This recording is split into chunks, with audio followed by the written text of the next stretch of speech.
Tim, explain to me why we're not talking about LSU enough. I mean, they are ranked 13th in the nation. I get that. They've only lost one game, but they've never been really considered to be that threat. We've talked about Alabama, with Georgia being a distant second, and pretty much nobody else. What's wrong with LSU?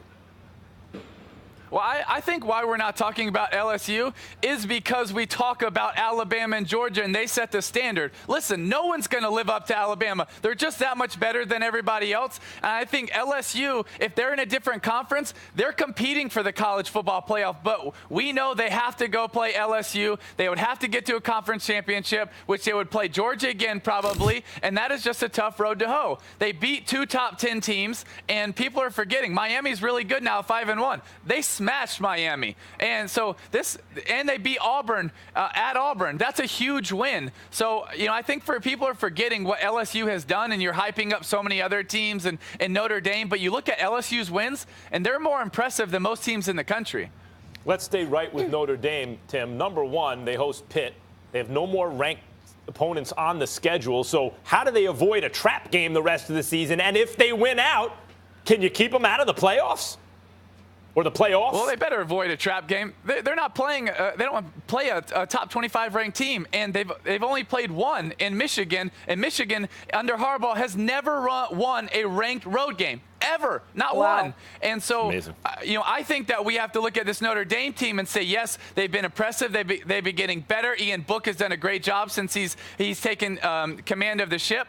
But at the same time, we got to see them play against someone that's good. Stanford's not good. Virginia Tech's not good. I know we want to hype it up because they're Notre Dame, but let's wait and see when they play somebody that is good. And listen, if we're comparing a Notre Dame team versus a one-loss LSU or one-loss Oklahoma, who's going to get that nod? I think that is very tough, and I think it's Notre Dame has to be undefeated to make it in, and I think they'll get a lot of support because of their tradition, but they better be undefeated to give themselves a chance, and they better hope another Power 5 conference loses so they're competing against a one-loss team.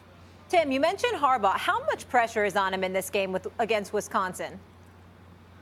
I think a lot. I mean, he's never won a road ranked game. He's lost 6 of his last 7 against top 15 ranked teams.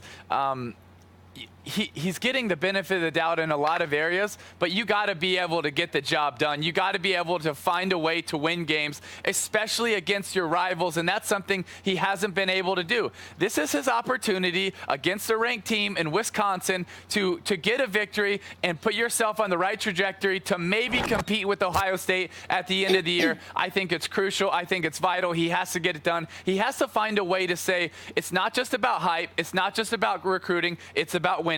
And when he's able to do that, then he'll live up to the hype. Tim, I never asked you this question before, but I'm interested in getting your take on this because I'm seeing 4-1, 5-1 teams. They're ranked in the top 12 or so, but they're not really a part of the championship picture. Notre Dame, you're talking about how they better stay undefeated just to give themselves a chance. We understand this is college football. You can't play everybody. But are you a proponent of that 4-team playoff system? Do you wish it was 8? Do you wish it was 12? Where do you fall in all of that? That's a really good question, Stephen. I like it at 4. I like it at 4 because the thing about college football and why it's so special is every single week matters. All right? That's why it's different than college basketball. It's different than college baseball. It's different than the NFL. College football is special because every week matters. And, if you fall, you might not get another chance. Now, the 4-team playoff, it gives you a chance maybe if you fall once to still get in, but you have to hope and you have to pray and other teams have to lose. But if you open it up to 6 or 8, then I think you dumb down the regular season. You dumb down these big games that are happening every week. And I want to keep what's special about college football special, and that's that every week matters. You have to show up, or else let's just turn it into 64 teams and play March Madness again. Which March Madness, people I only watch college basketball in March for March Madness. You don't need to watch the regular season. Why? I'll watch the conference playing games, and then I'll watch March Madness. But college football is special because every week matters. And that one game, the kick kick six here at Auburn when Alabama would have gone. Alabama still would have gone if there's 8 teams or 6 teams that year. But you know what? The kick six killed them, and now they couldn't go to the playoff, and that's the year that FSU won. And so I think it's special, and we need to keep it that way. I don't know why people want to mess with it. And you have a playoff now. And you have a national title game now. It's a season-long, at worst, double elimination tournament. It's amazing. I actually wish it was 8 games. I could see it going to 8, but no farther. I think 4 works. No further. I like 8. Tim, I want to get back to Harbaugh for a second. What gives? Did the guy forget how to coach? The whole point is he'll be able to recruit. He'll coach. It's not the pros where he may burn a team out. College, constant fresh supply, so it'll still resonate. Still, his message is he can't develop a quarterback. Why can't he win? This has been a disaster so far.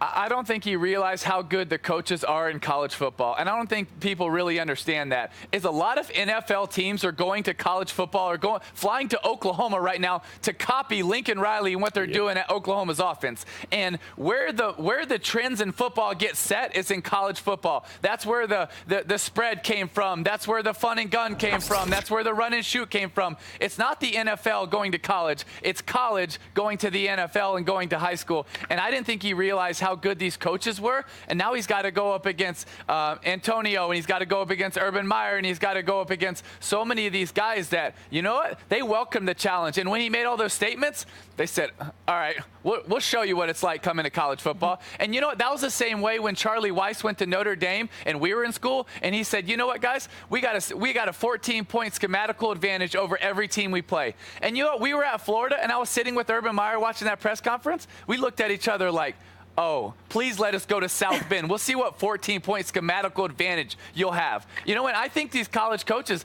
take pride in saying, you know what? Coach Harbaugh's a good coach, and he took his team to a Super Bowl.